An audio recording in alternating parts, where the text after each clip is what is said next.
وسلام على عباده الذين اصطفى أما بعد أعوذ بالله من الشيطان الرجيم بسم الله الرحمن الرحيم وواعدنا موسى 30 ليلة وأتممناها ب10 فتم ميقات ربه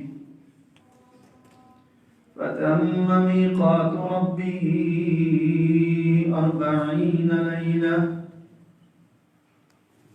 وقال موسى لأخيه هارون اخلفني في قومي وأصلح ولا تتبع سبيل المفسدين.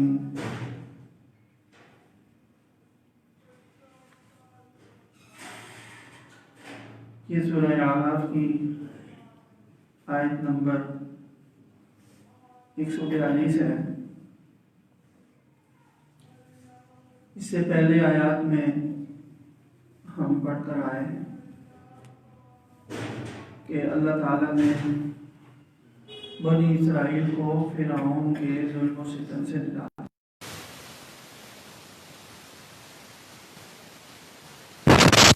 اور بنی اسرائیل کو اللہ تعالیٰ نے آزادی عطا فرما دی، نجات عطا فرمائی، اور وہ دریائے قلزم سے صحیح سلامت پار ہو گئے. دریا قلزم کو پار کرنے کے بعد انہوں نے خوشیاں منائیں. یہ ان کا حق بھی تھا کئی دنوں تک. اور پھر وہاں سے آگے جو چلے قرآن کریم میں جیسے اشارات ہیں تو صحرائے سینا کی طرف، وادی سینا اس طرف رخ تھا. اور یہ سینا کا علاقہ جزیرہ عرب میں آتا ہے، مصر کے ساتھ لگتا ہے، اب بھی مصر میں ہی ہے. تو یہ راستے میں ان کو کچھ لوگ ایسے نظر آئے تھے کہ جو بت پرستی کرتے تھے. ان کو بھی اچھی لگی کہ ہم بھی اس طرح خدا کی عبادت کریں. موسیٰ علیہ السلام سے درخواست بھی کی تھی، لیکن موسیٰ علیہ السلام نے پھر ڈانٹا اور سمجھایا کہ اللہ کی ناشکری کرتے ہیں. تو پھر وہ اپنی موسیٰ علیہ السلام کی تربیت کے مطابق، تعلیم کے مطابق دوبارہ توحید کی طرف اور صحیح زندگی کی طرف مائل ہوئے. 6 لاکھ تھے تقریباً. تو انہوں نے موسیٰ علیہ السلام سے ایک درخواست یہ کی کہ ہمارے لیے کوئی اللہ کی طرف سے کوئی قانون، کوئی ضابطہ، کوئی کتاب تعلیم کے لیے آپ لے آئیں، اس کے مطابق ہم زندگی گزاریں. موسیٰ علیہ السلام نے اللہ تعالیٰ سے دعا کی، اللہ کی طرف متوجہ ہوئے. اللہ تعالیٰ نے وعدہ فرمایا. آج کی آیت میں اس کا ذکر ہے. وَوَعَدْنَا مُوسَىٰ 30 لَيْلَةً، اور ہم نے موسیٰ سے وعدہ کیا تھا 30 راتوں کا. 30 راتوں کا وعدہ کیا تھا اور ہم نے 10 اور ملا کر اس کو مکمل کر دیا. سو موسیٰ کے رب کا جو میعاد ہے وہ 40 راتیں مکمل ہو گئی. 30 دن کا 30 راتوں کا وعدہ تھا موسیٰ سے کہ کوہ طور پر آ کر آپ اعتکاف کریں، اس کے بعد ہم آپ کو کتاب دیں گے. یہ وعدہ تھا. یعنی یہاں جو وحی آئی وہ یہ تھی کہ آپ کوہ طور پر آ جائیں اور 30 دن آ کر کے اعتکاف کریں، اس کے بعد ہم آپ کو کتاب دیں گے جو آپ کی امت کے لیے ہدایت کا ذریعہ، ہدایت کا دستاویز ہوگی. ہدایت. تو پھر جب فرمایا کہ 30 دن انہوں نے پورے کیے تو ہم نے 10 دن اور بڑھا 10 راتیں. اس میں کیا مصلحت تھی وہ بھی انشاءاللہ میں آپ کروں. تو 40 راتیں کل ہو گئی جو آپ کے رب کے وعدے کے مطابق پوری ہوئی. وقال موسیٰ لأخیہ، موسیٰ علیہ السلام جب کوہ طور پر جانے لگے تو اپنے بھائی ہارون سے کہا اخلفنی فی قومی، کہ تم میرے نائب رہو میری قوم میں، ان کی جگہ پر نائب، اور وَأَصْلِحْ، اور اصلاح کرتے رہنا، معاملات کو ٹھیک چلانا، وَلَا تَتَّبِعْ سَبِيلَ الْمُفْسِدِينَ، تو خرابی پیدا کرنے والے لوگ ہیں ان کی بات نہیں مانتی۔ ہر قوم میں ہوتے ہیں، ہر دور میں ہوتے ہیں، انبیاء کے زمانے میں بھی ہوتے ہیں۔ تو اتنی بڑی قوم میں کچھ لوگ اس طرح کے بھی ہوں گے، تو یعنی ان کی نہیں ماننا، اپنے نظم و ضبط اور ڈسپلن کو قائم رکھنا ہے، قوم کو متحد بھی رکھنا ہے، ان کو جو اب تک کی تعلیمات ہیں اس کے مطابق چلانا ہے، کچھ اور نہ کریں۔ یہ ان کو ذمہ داریاں دے کر کے موسیٰ علیہ السلام کوہ طور پر چلے گئے۔ کوہ طور پر موسیٰ علیہ السلام نے 30 دن اعتکاف کیا، 30 راتیں۔ یہاں راتیں ہیں، دن نہیں فرمایا، 30 راتیں، پھر ہم نے 10 راتیں پڑھا، اس لیے کہ رات سے جو حساب ہوتا ہے نا وہ چاند کا ہوتا ہے، چاند رات کو نظر آتا ہے، تو اس کو دیکھ کر ہی حساب ہوتا ہے کہ اب پہلی تاریخ کا ہے، دوسری کا ہے، تیسری کا، چوتھی۔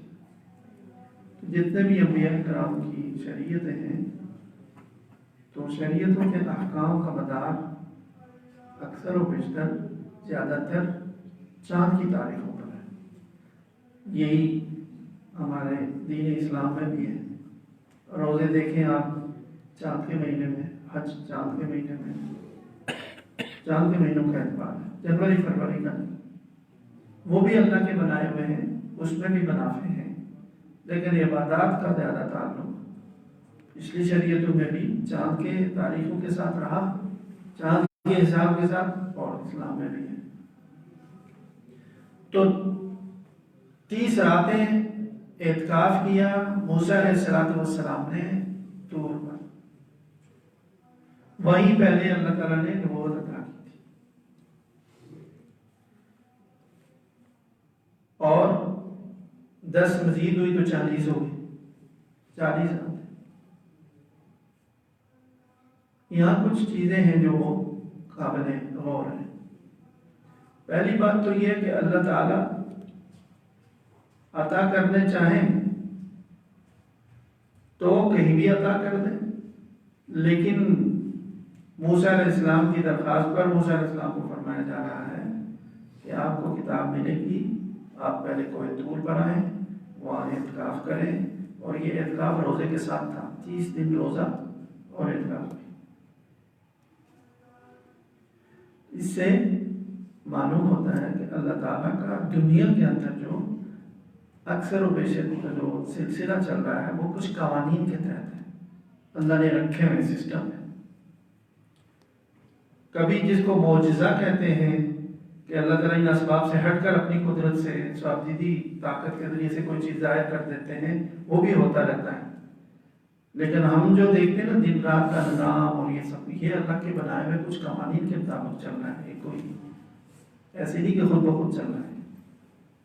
اسی طرح دنیا میں جتنے معاملات ہو رہے ہیں، آدمی مرتے ہیں، بچے پیدا ہوتے ہیں، یہ جو ہم کہتے ہیں کہ یہ ہو گیا تو یہ ہو گیا، ایک کچھ اللہ تعالیٰ نے اصول، فارمولے، قوانین فطرت کے رکھے ہوئے ہیں، اس کی وجہ سے آگے نتیجہ ہوتا رہتا ہے۔ لیکن کبھی اللہ چاہتے ہیں تو یہ بتانے کے لیے کہ اصل طاقت کوئی پیچھے اور ہے، اسباب کو ہی لوگ خالق کو مالک نہ سمجھ بیٹھے تو کبھی کبھی اسباب کو بے اثر بھی کر دیتے ہیں۔ اسباب اختیار کیے لیکن کچھ بھی نہیں ہوا، کبھی بغیر اسباب کے سب کچھ کر دیتے ہیں اللہ تعالیٰ۔ لیکن دنیا میں ایک اللہ تعالیٰ کا نظام جو چل رہا ہے وہ کچھ قوانین پر ہے، اس میں سے ایک چیز یہ بھی ہے کہ آپ اللہ کے قریب جاؤ گے تو آپ کو کچھ محنت کرنی پڑے گی۔ اللہ بغیر محنت کے بھی عطا کر سکتے ہیں، موسیٰ علیہ السلام کو اسی جگہ پر کتاب مل سکتی تھی، لیکن فرمایا کہ نہیں، کوہ طور پر آ جائیں، روزے رکھیں، اعتکاف کریں۔ جب موسیٰ علیہ السلام جیسا پیغمبر بھی مجاہدے کے راستے سے گزرتا ہے اور اتنا زیادہ اللہ کی عبادت کرتا ہے، پھر کتاب دی جاتی ہے تو یہ بتایا کہ یہاں میرے کچھ قوانین ہیں، جس کو اللہ تک پہنچنا ہے اس کو کچھ نہ کچھ محنت کرنی پڑے گی. بیٹھے بٹھائے کچھ نہیں ہوتا، محنت کرنی ہوگی. مولانا ریاض رحمۃ اللہ علیہ کا ملفوظ ہے، قول ہے، ارشاد ہے، اللہ تعالیٰ مجھے اس کا نفع عطا فرمائے. بہت عرصے سے معلوم ہے لیکن ہم نالائق کے فائدہ نہیں اٹھا. میں نے خود پڑھا ان کے ملفوظ. انہوں نے فرمایا جو خدا کو تلاش کرنا چاہتا ہے تو اس کا میں راستہ بتاتا ہوں. خدا جبل جوہد کے اس پار رہتا ہے. جبل جوہد کے اس پار مطلب یہ کہ وہ کوئی ایسے زمین کا پہاڑ نہیں ہے، یعنی محنت مجاہدے کے پہاڑ سے جو گزرے گا وہ اللہ تک پہنچ جائے. کس طرح کی محنت اور مجاہدہ؟ ہندوؤں والا نہیں، جوگیوں والا. 12 برس تک وہ جنگلوں میں جا کر چلا کشیاں کرتے ہیں، کھانا پینا چھوڑا ہوا ہے، سبزیاں کھاتے ہیں، چلے کرتے ہیں اور بہت سارے. یہ نہیں، اللہ تک پہنچنے کے لیے ایسے فضول قسم کے مجاہدے نہیں، غیر انسان. اور مجاہدہ یہ ہے کہ جہاں اللہ کا حکم ہو، اس کے مقابلے میں اگر نفس کی کوئی خواہش ہو یا کوئی عارضی تمہیں دنیاوی فائدہ یا خوف سامنے آ رہا ہے، اس کی پرواہ مت کرو، اللہ کے حکم کو بجا لاؤ، بس یہ مجاہدہ. نماز کا وقت ہے، سردی ہے، قریب ہے، دور ہے، گھسیٹ کر لے جاؤ، مجاہدہ کر کے. مجاہدہ ہوتا ہے، مجاہدے کے بعد مشقت ہوتی ہے. یہ الگ بات ہے کہ جب اللہ کا بندہ مرد مومن اللہ کی عبادت کا اسی مجاہدے سے گزر کر عادی ہو جاتا ہے تو پھر تو نماز اسے کھینچ کر لاتی ہے، لیکن ایک مشقت تو ہے. تو ایک بات تو یہ کہ موسیٰ علیہ السلام کو کوہ طور پر بلایا گیا اور وہاں انہوں نے 30 روزے رکھے اور مزید 10 بھی اللہ تعالیٰ نے بڑھا دی راتیں، اور چلہ کیا پورا، وہاں اللہ کی حمد و ثنا اور عبادت کرتے تھے. اس کے بعد جا کر کے اللہ تعالیٰ نے اپنی کتاب عطا کی جو شریعت موسوی پر مشتمل ہے. تو ہمیں جتنا اللہ کے قریب کو جا سکتے ہیں، ہم چاہتے ہیں تو پھر کچھ مجاہدہ کرنا ہوگا. تلاوت کرنے کے لیے، اعمال کرنے کے لیے دل نہیں مانگتا ہے، دل سے مراد وہ نفس ہوتا ہے. تو بس دبائیں خواہش کو اور کریں کم. گناہ کا تقاضا ہے، اسباب بھی ہیں. آج کل گناہ کی ایک بھرمار ہے، یہ جو کیا نام ہے وہ بنایا ہے نٹ، تقاضا بھی ہے، موقع بھی ہے، کسی کا ڈر بھی نہیں ہے. نفس کا تقاضا ہے میں دیکھوں اس برے منظر کو، اپنے تقاضے کو کچل کر رکھ دیتا ہے، نہیں دیکھتا. یہ ہے مجاہدہ. 10 سال کی نفلی عبادت ایک طرف، گناہ سے بچتے ہوئے جو اپنے دل پر خنجر چلائے گا وہ 1 منٹ میں 10 سال کی عبادت سے زیادہ پرواز کر کے اللہ کے قریب چلا جائے گا. نبی کریم صلی اللہ علیہ وسلم نے حضرت صحابی سے حضرت ابو ہریرہ رضی اللہ تعالیٰ عنہ ہمارے پر عادت گزر ہے، ان سے فرمایا تھا کہ اتقی محارم اللہ تکن اعبد الناس. گناہوں سے بچو، اللہ کے ہاں سب سے بڑے عبادت گزار شعبہ. گناہوں سے بچنا بڑی عبادت ہے. تو ایک بات تو یہ ہے، اور دوسری بات یہ کہ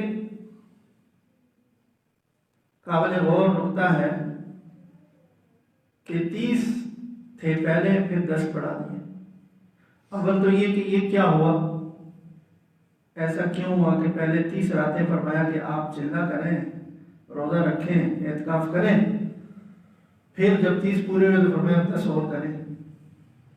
یہ کیا مصلحت تھی؟ قرآن میں کوئی ذکر نہیں ہے مصلحت، لہذا یقین سے کچھ نہیں کہہ سکتے.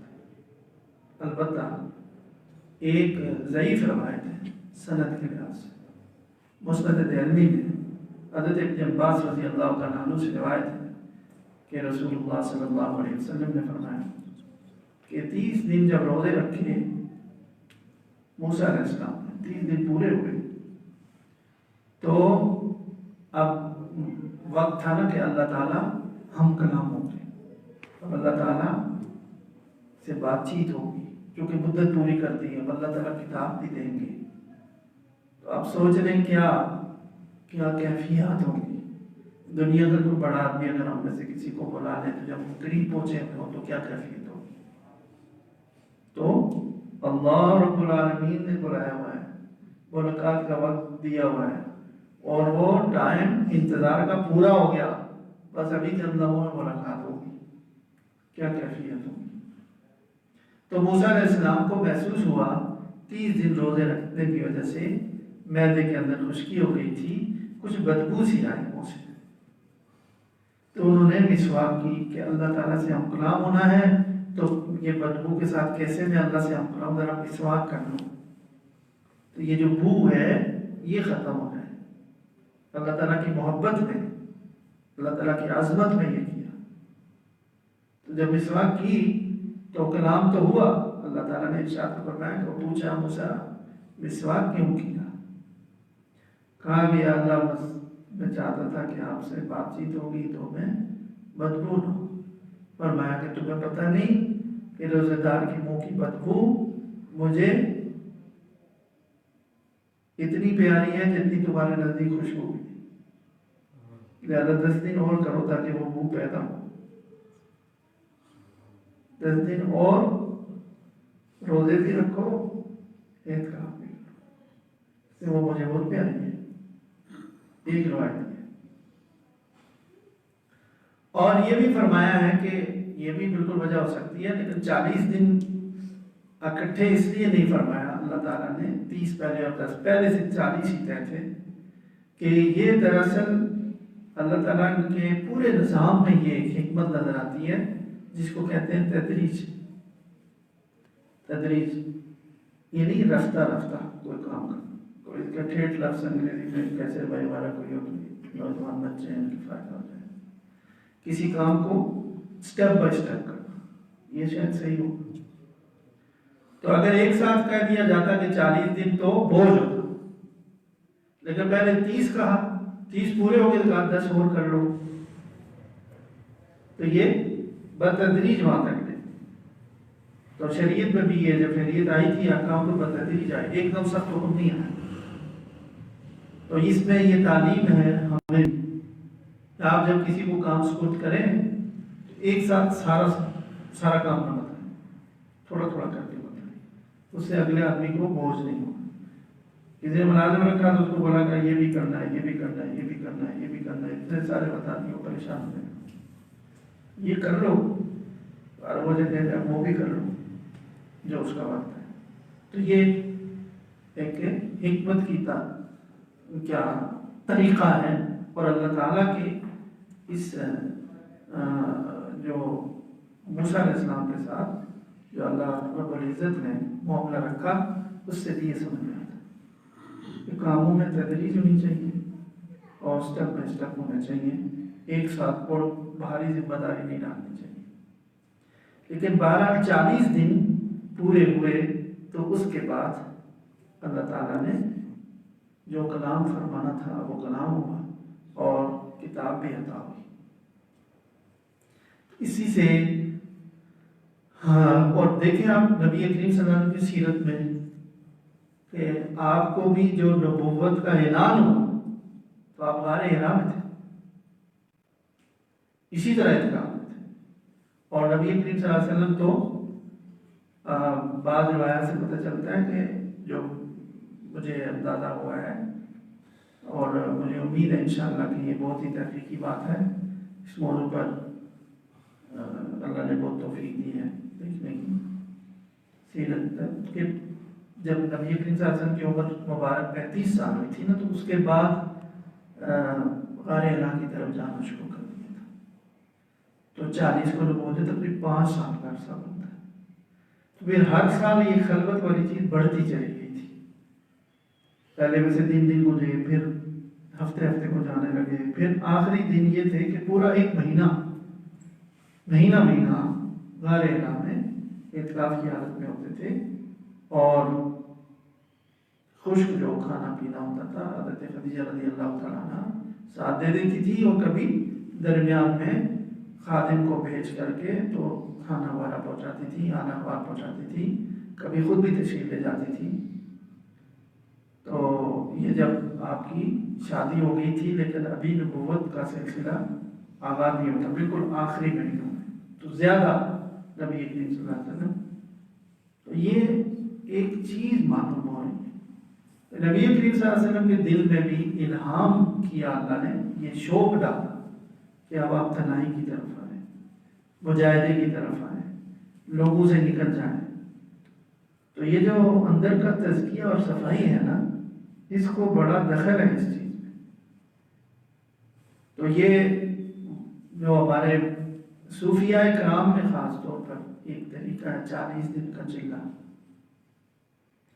کہ وہ چلہ کراتے تھے. یہ آج کل کے یہ چلے نہیں جو عامل کرتے ہیں کسی قبر میں گھس کر کے وظیفہ کر رہے ہیں، یہ تو دنیا داری کا کام ہے، یہ تو ٹوٹل دنیا داری، اس کا دین سے کوئی تعلق نہیں ہے.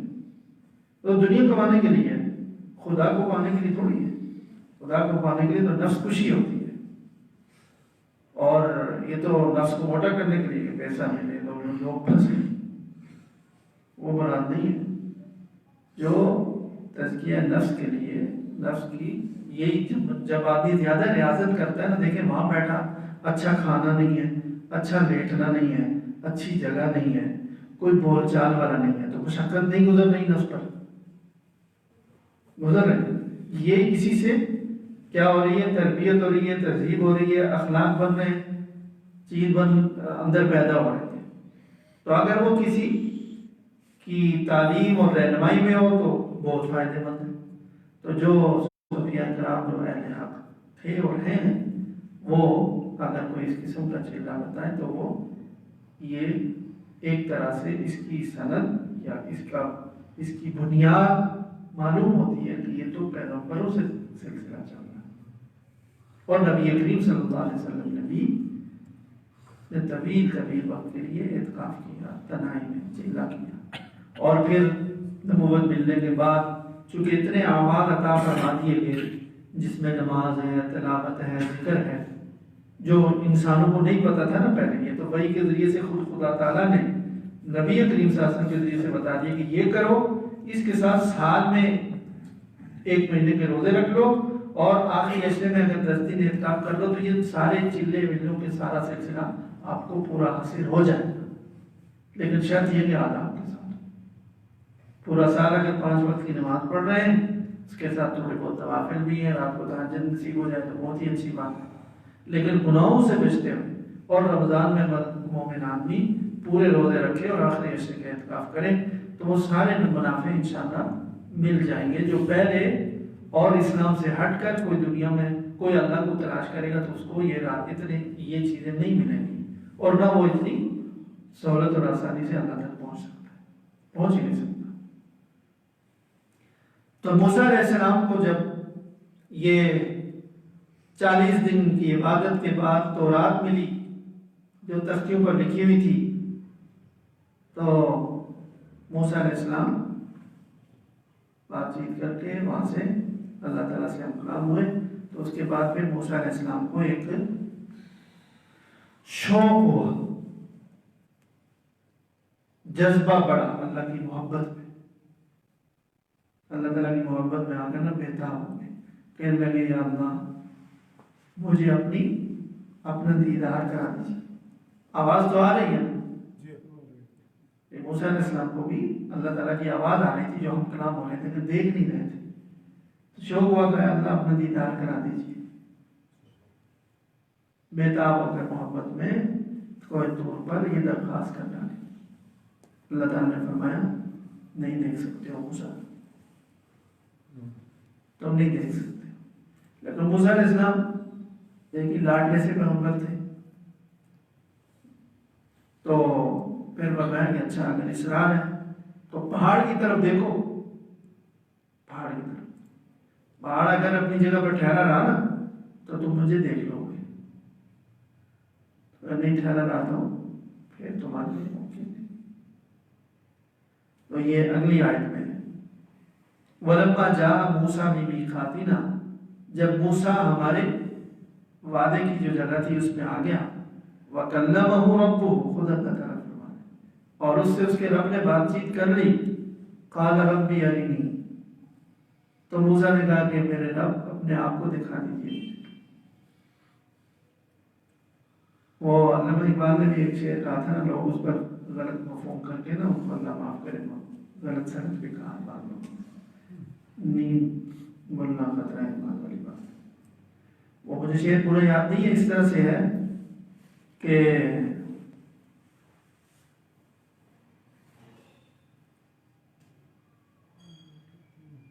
ہزاروں سجدے تڑپتے ہیں جس کے لیے جمیل نیاز میں، کبھی حقیقت منتظر آ لباس مجاز میں، اس طرح نظر آ لباس مجاز میں کہ ہزاروں سجدے تڑپتے ہیں جمیل نیاز میں۔ وہ بھی اللہ سے مخاطب ہو کر کہہ رہے ہیں نا کہ کبھی آپ مجازی لباس میں اللہ ہمیں دکھائیں، ہم آپ کو دیکھیں، ہزاروں سجدے تڑپ رہے ہیں جمیل نیاز میں، ہم سجدے کریں۔ تو یہ محبت کا اس طرح کہنا نہیں چاہیے، لیکن محبت میں کوئی کہہ دے تو وہ معذور ہے، انہوں نے کہہ دیا ہے جملہ، لوگوں نے کہا کہ یہ گمراہی ہے اور یہ ہے، ایسی بات نہیں ہے، محبت میں انہوں نے ایک بات کہی۔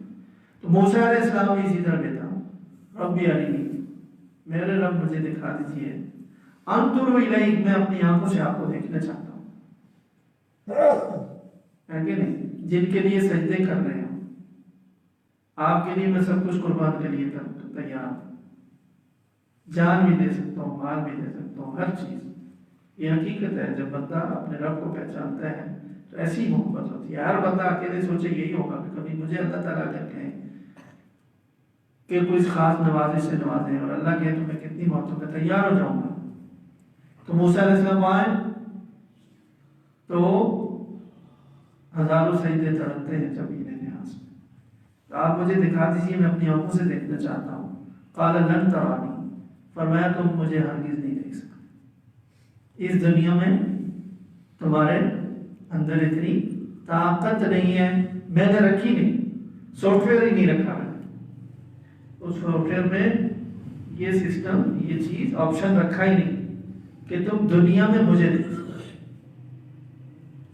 بہت چھوٹے ہو، بہت کمزور ہو، ایک دم سے اتنا سوچنے لگے ہو، اس سے تھوڑی سی نا اللہ کی پہچان آتی ہے، خدا تعالیٰ کی ذات کتنی عظیم ہے اور کتنی ہماری عقل اور سمجھ اور دانائی سے کتنی پیچھے ہے، کتنی اوپر ہے، آپ نہیں دیکھ سکتے ہو۔ لیکن چونکہ پیار تھا، فرمایا کہ وَلَكِنْ انظُرْ إِلَى الْجَبَلِ فَإِنِ اسْتَقَرَّ مَكَانَهُ فَسَوْفَ تَرَانِي، پہاڑ کو دیکھیں، اگر پہاڑ اپنی جگہ پر ٹھہرا رہا تو پھر آپ مجھے دیکھ سکیں گے۔ یہ کہا موسیٰ علیہ السلام پہاڑ پر کوہ طور کے سامنے والے حصے پر نظر جما کر دیکھنے لگے۔ فَلَمَّا تَجَلَّى رَبُّهُ لِلْجَبَلِ جَعَلَهُ دَكًّا وَخَرَّ مُوسَىٰ صَعِقًا، جب اس کے رب نے تجلی کی پہاڑ پر تو پہاڑ ریزہ ریزہ ہو گیا، پہاڑ ریزہ ریزہ ہو گیا، اور موسیٰ علیہ السلام بے ہوش ہو کر گر گئے۔ تجلی کیا ہے؟ کہتے ہیں تجلی بھی کوئی براہ راست اللہ کا نور نہیں ہے، تجلی کہتے ہیں بالواسطہ کسی نور کو دیکھنا، جیسے آئینے میں کوئی روشنی نظر آتا ہے، اس کو کہ آپ لوگ کہیں گے تجلی، وہاں سے ایک روشنی سامنے آئی، آئینے سے جو آئے، ڈائریکٹ روشنی کو تجلی دیکھنا۔ تو مطلب یہ کہ اللہ تعالیٰ نے براہ راست بالواسطہ اپنا نور پہاڑ پر بھی ظاہر نہیں فرمایا، وہ بھی کسی واسطے سے ہی ہوا، تو پہاڑ اس کو بھی برداشت نہیں کر سکا، ریزہ ریزہ ہو گیا۔ موسیٰ علیہ السلام کو جو جھلک نظر آئی تو وہ بھی بے ہوش ہو کر گر گئے۔ کیا صورت تھی، کیا کیفیت تھی اللہ عالم، وہ بھی نہیں بیان کر سکے، لیکن فوراً جب ہوش آیا، فلما افاق، جب موسیٰ علیہ السلام کو ہوش آیا، قال سبحانک تبت الیک وانا اول المؤمنین، اے میرے رب آپ پاک ہیں، آپ ہماری سوچ سے بھی اونچے اور ہر جتنی بھی ہم آپ کی کوئی چیز سوچیں آپ اس سے بھی پاک ہیں، پاک ہیں۔ ہم جو بھی آپ کے بارے میں کوئی تعریف سوچیں، کوئی آپ کی حقیقت سوچیں، آپ اس سے بھی پاک ہیں، ہم آپ کی حقیقت تک نہیں پہنچ سکتے۔ سبحان اللہ، پاک ہے۔ اور تبت الیک، میں توبہ کرتا ہوں۔ ایسی درخواست کیوں کی میں توبہ کرتا ہوں، انا اول المؤمنین، اور میں اس بات پر سب سے پہلے ایمان لاتا ہوں کہ دنیا میں آپ کو کوئی ان آنکھوں سے نہیں دیکھ سکتا۔ تو یہ میں نے غلطی کر لی کہ میں نے درخواست کر لی کہ میں قیامت کے دن جنت میں سارے مومنین اللہ تعالیٰ کو اپنی کھلی آنکھوں سے دیکھیں گے۔ اللہ سب کو نصیب فرمائے۔ وہاں یہ قوت اللہ تعالیٰ عطا کر دیں گے۔ جنت ہی ایک ایسی جگہ ہے جو اللہ کی تجلی کو پتا، اللہ تعالیٰ نے اس کو ایسا بنایا ہے۔ دنیا پوری اس چیز کو نہیں برداشت کر سکتی، دنیا وہ جگہ ہی۔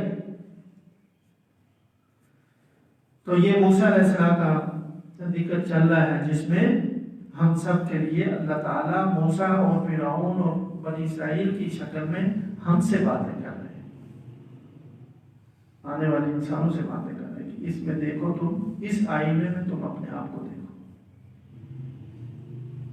موسیٰ علیہ السلام بنی اسرائیل کے ساتھ جو کچھ نعمتیں ہو رہی ہیں تو یہ نہیں کہ کوئی علیہ باللہ کو اللہ کے ساتھ ان کی کوئی رشتہ داری تھی، وہ بھی بنتے تھے، ہم بھی بنتے ہیں، قیامت تک آنے والے ویسے ویسے ہوں گے، اللہ کے ویسے ہی نماز ہوں گے، فرعون والی صفات ہوں گی تو وہی اللہ کا خیر و عظم ہوگا۔ موسیٰ علیہ السلام کی طرح شوق اور جذبہ ہوگا، والہانہ عشق اور محبت ہوگا تو اللہ تعالیٰ اسی طرح نوازیں گے۔